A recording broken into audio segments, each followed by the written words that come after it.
मेरा नाम है हरिया, मैं काम करता हूँ बहुत बढ़िया, खाता हूँ खाना और रोज गाता हूँ गाना। अरे यार, आज तो बहुत देर हो गई। इस खतरनाक जंगल को देखकर तो मेरे हाथ पैर ठंडे हो गए हैं। अगर मैं वक्त पर गांव नहीं पहुंचा तो मालिक बहुत नाराज हो जाएंगे। तभी हरिया को एक आवाज सुनाई देती है। सुनिए हरु जी। अरे, ये आवाज किसने दी? तभी हरिया को सामने कुछ दूर एक औरत खड़ी दिखाई देती है। अरे भाई, ये औरत अकेली इतनी रात को इस जंगल में क्या कर रही है?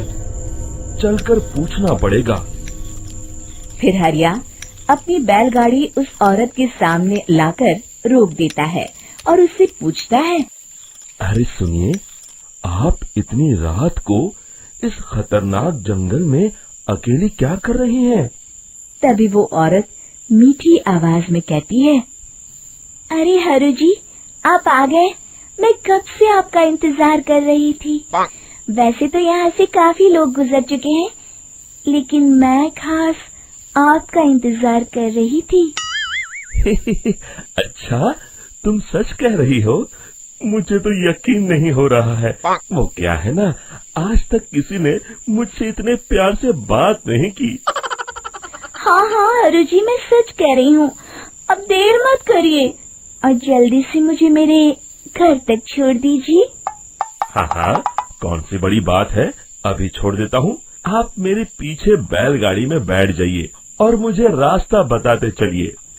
फिर वो औरत हरिया की बैलगाड़ी में बैठ जाती है और हरिया बैलगाड़ी हाँकता हुआ आगे चल पड़ता है।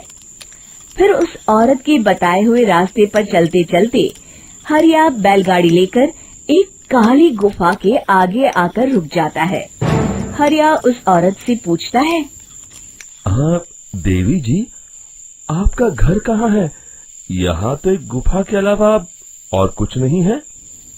तभी अचानक वो औरत हवा में उड़ने लगती है। देखते ही देखते उसका सुंदर रूप एक डरावनी चुड़ैल में बदल जाता है और वो जोर जोर से हंसती है। अरे तू तो एक नंबर का बेवकूफ निकला। तू तो बड़ी आसानी से मेरी बातों में आ गया।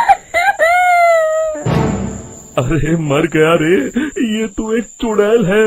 हे भगवान बचा ले, ये तो बड़ी डरावनी दिखाई दे रही है। और फिर अगले ही पल हरिया की बैलगाड़ी में रखा सारा सामान हवा में उड़ता हुआ उस काली गुफा के अंदर चला जाता है और वो चुड़ैल भी उस गुफा के अंदर जाकर कहीं गायब हो जाती है। हरिया ये नजारा देख बुरी तरह घबरा और परेशान हो जाता है। अरे, ये चुड़ैल तो मेरा सारा सामान लेकर गुफा में गायब हो गई। अब क्या होगा? अगर मैं गांव खाली हाथ गया तो मालिक मेरी अच्छी खबर लेंगे। मेरी इस बात का कोई यकीन भी नहीं करेगा। फिर आखिर वही हुआ। हरिया के मालिक चंपक सेठ को हरिया की किसी भी बात पर रत्ती भर भी यकीन नहीं हुआ। चंपक सेठ को लगा हरिया झूठ बोल रहा है और उसने ही लालच में आकर सारा सामान हड़प कर लिया है। फिर हरिया को बेईमान समझकर चंपक सेठ उसे काम से निकाल देता है। अगले दिन अपनी दुकान में परेशान बैठा चंपक सेठ गुस्से में बड़बड़ाता है। अरे, दुकान में तो सामान बिल्कुल भी नहीं है। अब मुझे ही शहर जाकर सामान लाना होगा। फिर वो अपनी बैलगाड़ी लेकर शहर चला जाता है। शहर से सामान लेकर जब चंपक सेठ वापस गांव लौट रहा होता है, तभी उसे एक आवाज सुनाई देती है। चंपक जी, ओ चंपक जी। अरे, ये तो कोई मेरा नाम लेकर मुझे पुकार रहा है। फिर उस रास्ते में वही औरत खड़ी दिखाई देती है। फिर क्या था, हरिया की तरह चंपक सेठ भी उस औरत के पास अपनी बैलगाड़ी लेकर जाता है और वो भी उसकी चिकनी चुपड़ी बातों के मोह जाल में फंस जाता है। फिर चुड़ैल उसे भी अपनी गुफा तक ले जाती है और उसका सारा सामान लेकर गुफा में गायब हो जाती है। बेचारा चंपक सेठ लाचार होकर खाली हाथ गांव लौट आता है। फिर ये उस जंगल में रोज की बात हो जाती है। जो कोई भी शहर से कुछ लेकर गांव की तरफ लौटता, वो चुड़ैल उसे बेवकूफ बनाकर उसका सारा सामान लेकर गुफा में गायब हो जाती। एक दिन हरिया एक लकड़हारे को उसी जंगल की तरफ जाते हुए देखता है। फिर हरिया उसे रोकते हुए कहता है, अरे भाई, क्यों अपनी मौत को दावत दे रहे हो? मेरी बात मानो, आगे जंगल में मत जाओ, वहाँ एक बड़ी भयानक चुड़ैल रहती है। लकड़हारा हरिया की बातों को नजरअंदाज करते हुए कहता है, अरे भाई, मुझे पहले ही बहुत देर हो चुकी है, मुझे जाने दो भाई। शाम तक लकड़ियाँ काट कर शहर के बाजार में बेचना है। तुम अपनी ये कहानी किसी फुर्सत में बैठे इंसान को सुनाओ, मैं तो चला। इतना कहकर लकड़हारा वहाँ से आगे जंगल की तरफ चला जाता है। फिर अगले दिन गांव के मुखिया के घर के बाहर बहुत सारे लोग जमा हो जाते हैं। तभी हाथ में कुल्हाड़ी लिए खड़ा लकड़हारा कहता है, अरे मुखिया जी, अब आप ही हमें बचाइए उस जंगल वाली चुड़ैल से। हमारा सारा काम तो शहर से ही होता है। अरे मुखिया जी, उस चुड़ैल की वजह से तो मैं पूरी तरह बर्बाद हो गया हूँ। हम सबको मिलकर उस चुड़ैल का कोई इलाज करना पड़ेगा। तभी भीड़ में खड़ा बीरा कहता है, आप लोग चिंता मत करिए, कल से वो चुड़ैल किसी को नहीं लूट पाएगी। मेरे पास एक बहुत अच्छी तरकीब है।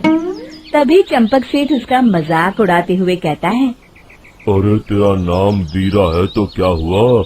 तूने अभी उस चुड़ैल को देखा नहीं है? जाकर अपना काम कर, बड़ा आया।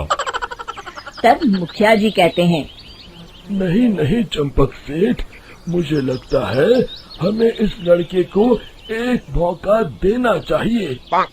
फिर सभी गांव वाले मुखिया जी की बातों से सहमत हो जाते हैं और वीरा शाम को एक बैलगाड़ी में कुछ सामान लादकर उस जंगल की ओर चल देता है।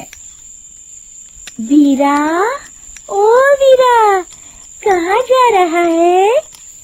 तभी वीरा मुड़ के देखता है, वही चुड़ैल एक औरत के रूप में खड़ी है। अरे बहन जी, मैं आपको ही ढूंढ रहा था। देखिए, मैं आपके लिए क्या लाया हूँ।